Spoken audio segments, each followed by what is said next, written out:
अस्सलामुअलैकुम। तमाम देखने और सुनने वालों को वकार वैल विषय में खुश आमदीद कहता हूँ। अपनी क्लास का आगाज़ हदीस करीम से करते हैं। नबी करीम सल्लल्लाहु अलैहि वसल्लम ने अरशाद फरमाया, सलाम में पहल करने वाला तकब्बर से बरी है। प्यारे बच्चों, आज की क्लास में मिसलेनियस एक्सरसाइज 3 के क्वेश्चन नंबर 2 से लेकर क्वेश्चन नंबर 5 तक सॉल्व करेंगे। तो वीडियो को शुरू करने से पहले कमेंट सेक्शन में लाजमी बताएं कि आप हमारी वीडियो कहाँ से देख रहे हैं और आपके स्कूल में पढ़ते हैं। तो चलते हैं अपने क्वेश्चन की जानिब। क्वेश्चन नंबर 2, हमें पी की वैल्यू गिवन है और हमें ये कहा जा रहा है कि प्रूव करना है पी डॉट पी इनवर्स और P inverse dot P is equal to I. हमने इसको आइडेंटिटी प्रूव करना है। तो सबसे पहले हम पी इनवर्स निकालेंगे और अगर हम सिंपल पी इनवर्स निकालते हैं तो उसका फार्मूला आपके पास ये होता है एडजॉइंट ऑफ पी और डिटर्मिनेंट ऑफ पी। सबसे पहले हम इसका डिटर्मिनेंट निकालेंगे। 5 2 -1 और -4, इसको क्रॉस मल्टीप्लाई करें, बीच में माइनस डाल दें। -4 2 इंटू -1, यह आ जाएगा -20, माइनस माइनस प्लस, 2 1 जार 2, 20 में से 2 निकालेंगे, आ जाएगा -18 नॉट इक्वल टू 0। तो ये आपके पास आ जाएगा ए इनवर्स पॉसिबल। उसके बाद हमने इसी का एडजॉइंट भी निकालना है, एडजॉइंट ऑफ पी। अगर हम एडजॉइंट लेंगे तो इन दो की जगह को चेंज कर देंगे, यानी ये -4 यहाँ पे आ जाएगा और ये 5 यहाँ पे। ये -1 है तो +1 और ये आपके पास +2 है तो -2। अब यहाँ पे हम फार्मूला लगा देंगे। जो आपके पास पी इनवर्स का कंप्लीट फार्मूला है वो आपके पास होता है एडजॉइंट ऑफ पी और mod of P. Value put कर दें, 4 -4 -2 1 और 5, मॉड ऑफ पी आपके पास आ जाएगा -18। इस -18 को यहाँ साइड पे कर दें, ये आ जाएगा -4 -2 1 और 5, ये आपके पास आ गया पी इनवर्स। अब हम इसके प्रूव करते हैं। पहले लेफ्ट हैंड साइड को प्रूव करते हैं और फिर इसकी राइट हैंड साइड को प्रूव करते हैं। तो अगर मैं इसकी लेफ्ट हैंड साइड को प्रूव करूं तो वो आपके पास ये था पी डॉट पी इनवर्स। सबसे पहले पी की वैल्यू लिखें, 5 2 -1 और -4। इस 1/18 को तो लास्ट पे लिख लेते हैं साइड पे, 1/-18 और ये वैल्यू यहाँ पे लिख लें, -4 -2 1 और 5। अब आपने सिंपल रो को कॉलम के साथ मल्टीप्लाई करना है। यह आ जाएगा 5 इंटू -4 -1 इंटू 2, 3 आ जाएगा 5 इंटू 1 प्लस -1 इंटू 5। फिर सेकेंड वाली वैल्यू जो सेकेंड रो है 2 इंटू -4 -4 इंटू -2 2 इंटू 1, और यह आ जाएगा -4 इंटू 5। इसको आपस में मल्टीप्लाई कर लें, 4 और 5 -20, minus minus plus, 2 1 jar 2, 4 2 jar -8, minus minus plus, 4 2 jar 8, 5 1 jar 5, plus minus minus, ये आ जाएगा -5। और यहाँ पे आपके पास आ जाएगा 2 1 जार 2 और 5 4 जार -20 आ गया। इसको अगर हम फर्दर सॉल्व करेंगे तो 20 में से 2 निकालेंगे, -18 0 0 और -18, यहाँ पे ये 1/-18 साथ लिखेंगे।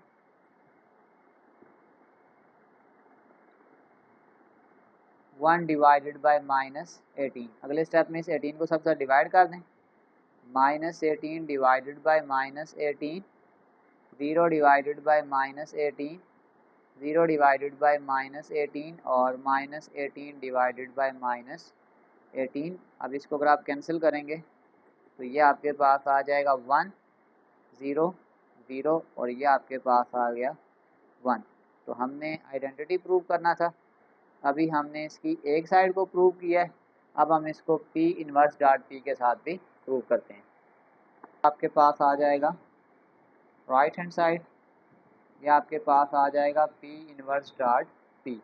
सबसे पहले P इनवर्स की वैल्यू लिखेंगे, 1 डिवाइडेड बाय -18, यह आ जाएगा -4 -2 1 और 5, फिर इसको मल्टीप्लाई करेंगे P के साथ, 5 2 -1 और 4। सिंपली आपने रो को कॉलम के साथ क्या करना है, मल्टीप्लाई करना है। यह आ जाएगा 1 डिवाइडेड बाय -18, इस रो को मल्टीप्लाई करते हैं इस कॉलम के साथ, यह आ जाएगा -4 इंटू 5 प्लस 1 इंटू 2। फिर इसको सेकंड कॉलम के साथ, -4 इंटू -1 प्लस 1 इंटू 4। फिर यहाँ पे आपके पास आ जाएगा -2 into 10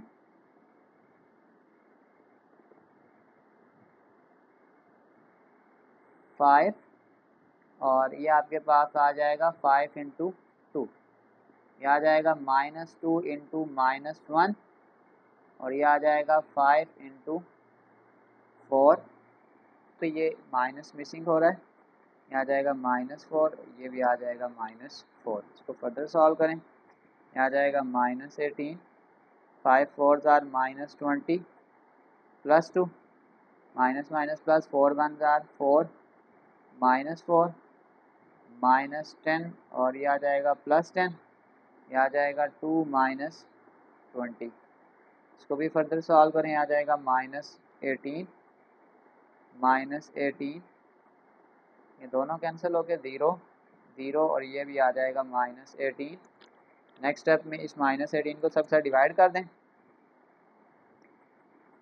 -18 0 divided by -18 0 divided by -18 और -18 डिवाइडेड बाय -18।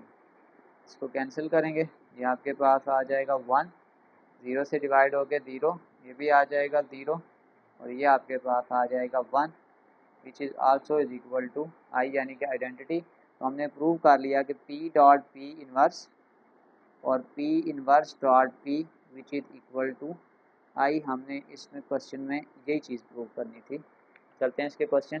ठीक है जानिब, नंबर 3 आपके पास दो इक्वेशन दी हुई हैं और हमें कहा जा रहा है कि इसको हमने सॉल्व करना है बाय इन्वर्जन मेथड। तो सबसे पहले हम इस इक्वेशन की फॉर्म बनाएंगे, ये आ जाएगा 5x, ये +y इधर आके -y और ये -4 उधर जाके +4। इसको हम नाम देंगे इक्वेशन नंबर 1 का। और इसी तरीके कार से अगर हम 10x को यहाँ पे लिखते हैं तो ये +2y उधर जाके आपके पास आ जाएगा -2y which is equal to 8। इसको हम नाम देते हैं इक्वेशन नंबर 2 का।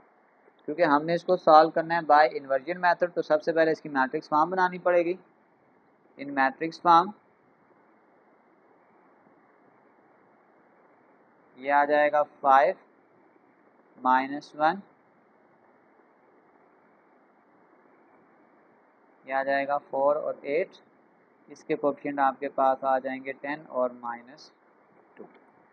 हमने इन्वर्जन मेथड को अगर सॉल्व करना है तो उसका फार्मूला आपके पास ये होता है कि x is equal to a inverse b, फिर ये फार्मूला होता है adjoint of a mod of a multiply by b।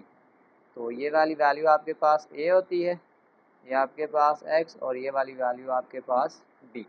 तो सबसे पहला काम जो हम यहाँ पे करेंगे, हम सबसे पहले a का डिटर्मिनेंट निकालेंगे। 5 -1 10 और -2 क्रॉस मल्टीप्लाई कर दें, 5 इंटू -2 -10 इंटू -1, ये आपके पास आ जाएगा 5 2 आर 10 माइनस माइनस प्लस, ये -10 +10 cancel equal to 0 which is singular. और अगर आपके पास जो मैट्रिसेस की फॉर्म है अगर हम उसको सॉल्व करें और डिटर्मिनेंट का आंसर 0 आ जाए तो फिर आपके पास जो ए इन्वर्स होता है वो नॉट पॉसिबल होता है। सो हम कहेंगे so it has no solution. ये फर्दर सॉल्व नहीं होगा क्योंकि अगर हम डिटर्मिनेंट को किसी भी नंबर को आपके पास कोई भी नंबर है जब उसको हम 0 से डिवाइड करेंगे तो आपके पास आंसर जो होगा वो अनडिफाइंड होगा, इसलिए इसका कोई फर्दर सोल्यूशन नहीं है। चलते हैं क्वेश्चन 4 की जानिब। Question number 4, use Cramer rule. इसको हमने सॉल्व करना है बाय क्रैमर रूल। आपके पास जो इक्वेशन गिवन है वो आपके पास है 5x + 2y = 19 और सेकंड इक्वेशन है आपके पास 10x + 4y = 38 और उसमें फर्दर लिखा हुआ है इफ़ पॉसिबल। इसको हमने सॉल्व करना है बाय क्रैमर रूल। पहले हम इसकी मैट्रिक्स फॉर्म बना के सबसे पहले डिटर्मिनेंट निकालेंगे।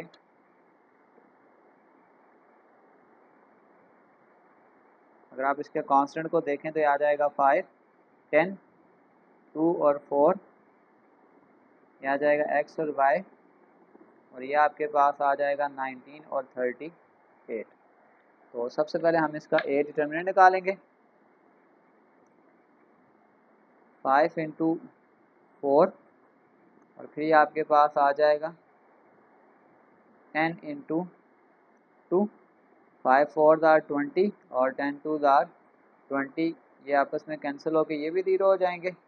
तो determinant of a = 0 which is singular, so it has no solution। क्योंकि इसका रीज़न आपने ये याद रखना है कि जब आपके पास हम x की वैल्यू निकालते हैं वो आपके पास होता है a ऑफ x का mod divided by a mod. अब यहाँ पे कोई भी आंसर आ जाए जब हम इसको 0 से डिवाइड करेंगे तो ये अनडिफाइंड हो जाएगा। सेम y में भी ऐसे ही होगा, a ऑफ y का mod divided by a mod, determinant divided by 0, ये भी अनडिफाइंड है। तो हम ये कह सकते हैं कि which is not possible, which is not possible, इसका सलूशन जो है वो पॉसिबल ही नहीं है। तो चलते हैं क्वेश्चन 5 की जानिब। क्वेश्चन नंबर 5 के the daily sum of labour and material cost of Hani and मसब्स home industries are 20,000 and 40,000 respectively. If the labor and the material rate for both the home industries is same, but Hani's home industry has 6 workers who make 80 items and Masab's industry has 12 workers who make 160 items, then find the labor of the material cost। तो सबसे पहले अगर हम यहाँ पे सबसे पहले क्या करते हैं, डाटा बनाते हैं कि हमारे पास कौन कौन सा डाटा गिवन है। पहले अगर हम बनाएं टोटल कॉस्ट ऑफ हानीस, तो वो आपके पास जो टोटल कॉस्ट थी वो कितनी थी, 20,000 थी। और इसी तरीके कार से अगर हम टोटल कॉस्ट ऑफ मसब करेंगे, टोटल कॉस्ट ऑफ मसब्स वो आपके पास थी 40,000 और उसने कहा था कि they have same labour and same material.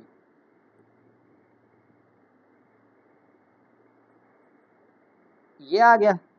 अब सबसे पहले जो डाटा हमें और गिवन था कि Hani has 6 worker, Hani's 6 worker make 80 item और सेकंड आपके पास मजहब था, इसके पास 12 वर्कर थे और ये कितने आइटम बनाते थे, 160, मेक 160 आइटम। ये हमारे पास सारा का सारा डाटा था। तो सबसे पहले इसको हम लिखते हैं इन टर्म्स ऑफ वेरिएबल। अगर हम लिखते हैं कि let x is equal to labour cost और y इज इक्वल टू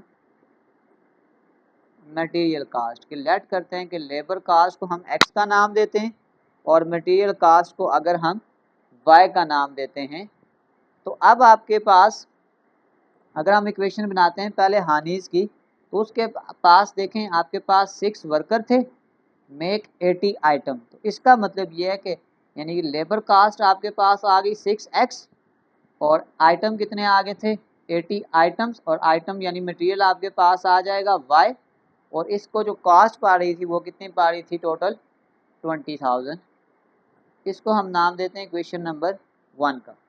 अब बिल्कुल इसी सेम सिनेरियो में अगर आप मसब की देखेंगे तो उसमें जो नंबर ऑफ वर्कर थे वो आपके पास 12 थे, तो ये आपके पास आ जाएगा 12 टाइम्स ऑफ x यानी कि लेबर कॉस्ट प्लस 160 आइटम आपके पास मटेरियल में आ जाएगा यानी कि 160 y, और इसमें जो आपके पास टोटल अमाउंट थी वो आपके पास कितनी थी 40,000 थी। अब हमने फाइंड क्या करना है, इन दोनों को हमने अलग अलग फाइंड करना है कि आपके पास जो अलग अलग लेबर कॉस्ट या मटेरियल कॉस्ट आ रही है वो दोनों के लिए अलग अलग कितनी वैल्यू होगी। तो सबसे पहले अब हम इसको फर्दर सॉल्व करते हैं। अब हम इसको किसी भी मेथड से सॉल्व कर सकते हैं, तो क्रैमर रूल जो है वो शॉर्ट है, मैं उसको उस तरीके से सॉल्व करता हूँ। तो सबसे पहले हम क्या बनाते हैं, इसकी एक इक्वेशन बनाते हैं कि लेट मैट्रिक्स फॉर्म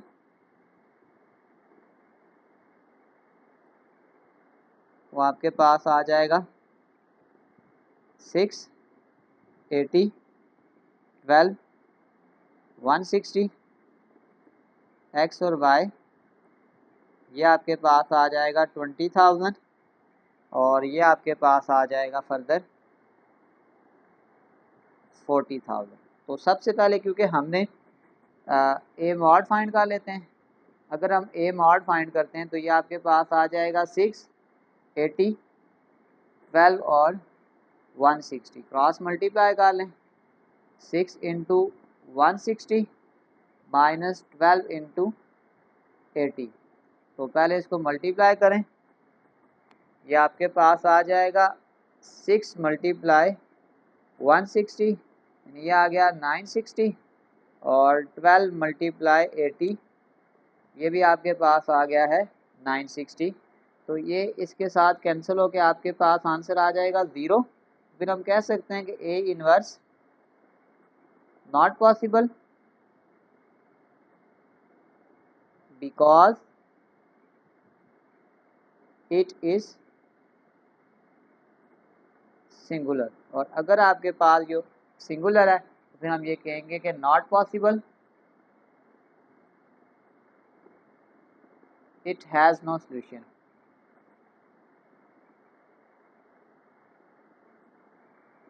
के साथ हमारी मिससेलेनियस एक्सरसाइज क्वेश्चन नंबर 2 से लेकर क्वेश्चन नंबर 5 तक कंप्लीट सॉल्व हो चुका है।